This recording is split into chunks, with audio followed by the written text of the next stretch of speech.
Salam, xoş gəlmisiniz. Bu videoda astrologiyanın ən stabil və real elementlərindən biri olan torpaq elementi haqqında danışacağıq. Buğa, qız və oğlaq burclarının xarakteri niyə bu qədər fərqlidir? Onları bu qədər səbirli, praktik və maddiyyata bağlı edən nədir? Niyə bu qədər fərqli düşündüyünü, niyə riskdən qaçıb sabitliyi seçdiyini və həyatdakı uğurlarının arxasında hansı mexanizmin dayandığını bu videodan sonra anlayacaqsınız.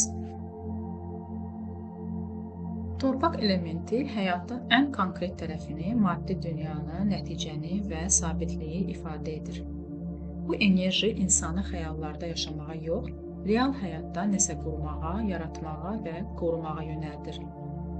Məsələn, eyni vəziyyətdə iki insan təsəvvür edin. Biri deyir, bugün uğurlu olacağım, digəri isə artıq plan qurub, pul yığmağa başlayıb, addım-addım irəliləyir. Bax, o ikinci insanın içində torpaq elementi güclüdür. Bu enerji buğa, qız və oğlaq burclarında özünü daha açıq göstərir. Bu insanlar həyatı romantik yox, praktik baxışla dəyərləndirir. Məsələn, bir buğa üçün sevgi təkcə söz deyil. Sənə vaxt ayırması, sənin üçün nəsə etməsi, maddi və emosional təhlükəsizlik yaratmasıdır. Qız bürcü bir şeyi sevirsə, onu mükəmməlləşdirməyə çalışır. Məsələn, işdə saatlarla detal üzərində işləyir ki, nəticəsi qüsursuz olsun. Oğlaq isə məqsəd qoyursa, illərlə yorulmadan onun ardınca gedə bilər. Çünki onun üçün uğur birdən gələn şans yox, qurulan sistemdir.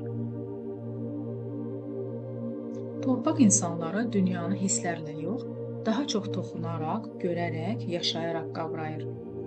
Məsələn, onlar üçün rahat ev, keyfiyyətli yemək, gözəl və bahalı əşyalar sadəcə lüks deyil, bu daxili təhlükəsizlik hissidir.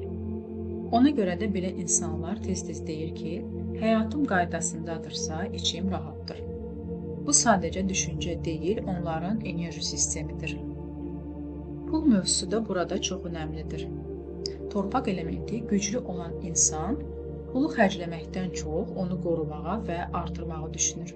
Məsələn, biri maaşını alıb dərhal xərcləyə bilər. Amma torpaq enerjisi olan insan əvvəl düşünür ki, bunu necə artıra bilərəm. O qənaət edir, plan qurub, investisiya edir. Çünki onun üçün pul azadlıq yox, təhlükəsizlik deməkdir.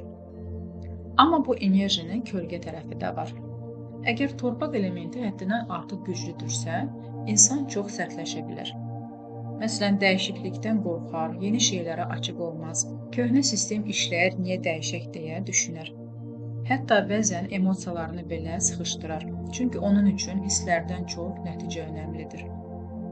Belə insanlar kin saxlayır, amma bunu açıq göstərmir. Sakitcə gözləyir və uyğun zamanı gələndə reaksiya verir. Əksinə torpaq elementi zəif olan insanlarda isə başqa problem yaranır. Belə insanlar plan qurmaqda çətinlik çəkər, başladığını yarımçıq qoyar, həyatında sistem olmaz. Məsələn, hər gün yeni ideya ilə başlayır, amma heç birini sona qədər çatdırmır. Bu zaman həyat sanki havada qalır, istiqaməti və sabitliyi olmaz. Torpaq elementi bizə çox vacib bir şey öyrədir. Həyat təkcə istəməkdən ibarət deyil. İstədiyini qurmaq üçün səbir, struktur və davamlılıq lazımdır. Əgər həyatında sabitlik yoxdursa, problem çox vaxt motivasiyada yox, məhz bu torpaq enerjisinin çatışmazlığındadır. Əgər bu videoda özünü tanıdınsa, deməli artıq bir addım irəlidəsən. Növbəti videoda digər elementləri də eyni dərinlikdə analiz edəcəyik. Unutma ki, enerjini anladıqca həyatını idarə etməyə başlayacaqsan. Həyat alma-vermə balansı üzərində qurulub. Balansı qorusan, yeni karma yaratmazsan və yolun daha aydın olar. Əgər bu mövzu sənə dəyər qatdısa, kanala abunə ol, videonu bəyən və dostlarınla paylaş. Sənin dəstəyin bizim işığı daha çox insana çatdırır.